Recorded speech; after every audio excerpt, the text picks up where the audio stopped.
Azzurra Dolasiana. Vittoria sofferta dei locali contro la Dolasiana. Inizialmente la sbloccano gli ospiti con il rigore di Venturini al quarto. 8 minuti dopo Cagliari riesce a sistemare i conti, ma l'Azzurra soffre la manovra ospite fino al 28esimo, quando Vitti lascia la Dolasiana in 10.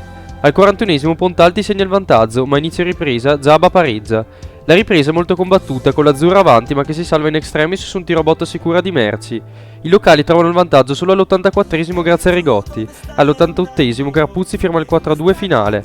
Leno al Deno, pareggio spettacolare in questo incontro. La Leno non parte bene perdendo subito Manfrini per espulsione, ma riesce comunque a fare gioco. Se il primo tempo non ha nulla da dire, nella ripresa accade il finimondo. Al 53esimo viene fischiato un rigore molto dubbio che Michele Pezzato insacca, ma l'Aldeno non si scompone, 5 minuti dopo pareggia con Bonmassar. Al 74esimo e all'85esimo Pezzato segna altre 2 reti, chiudendo virtualmente la partita.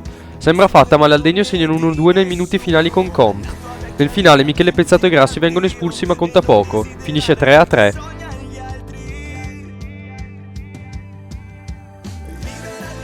Marco Sacco San Giorgio, bel pareggio nel derby roveretano. Al 21esimo arriva il vantaggio per i padroni di casa con Amadori che trova l'impatto su calcio d'angolo dopo essersi liberato della marcatura. Durante il primo tempo il match è molto tattico, mentre nella ripresa il Sacco cerca di alzare i ritmi. Il Marco soffre nella ripresa e subisce la tenacia degli ospiti che pareggiano al 93esimo.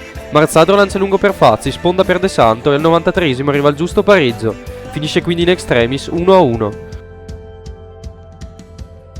Montebaldo Valpeio, dilagano i padroni di casa in questo match. Nonostante il risultato gli ospiti partono meglio, ma Lorenzini para bene. Al 25esimo arriva il vantaggio ospite su un cross sporcato da Marchiori. Nella ripresa però emerge la qualità della Montebaldo. Al 51esimo Ercolani sistema i conti, poco dopo Bertolini sfrutta un'indecisione della difesa e sigla il vantaggio.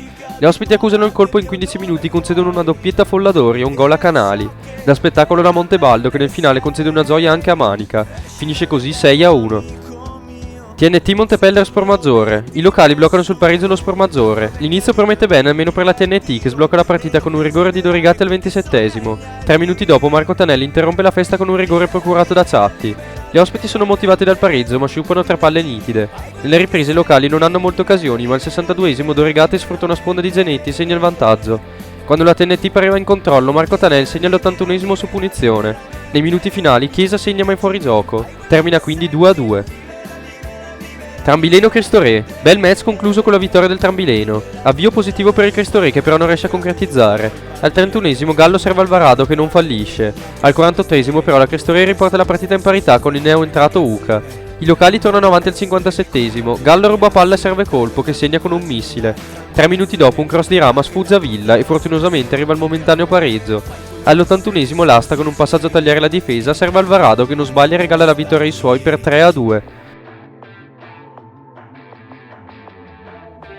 Volano Garibaldina. Non si fermano più i giallorossi, vincenti in questa difficile trasferta. La Garibaldina sembra in condizione, al 20esimo guadagna il rigore con Moser. Come al solito si presenta Armand Xheka alla battuta e come al solito non sbaglia. Il Volano si rende pericoloso con Raffaelli, ma la difesa tiene bene.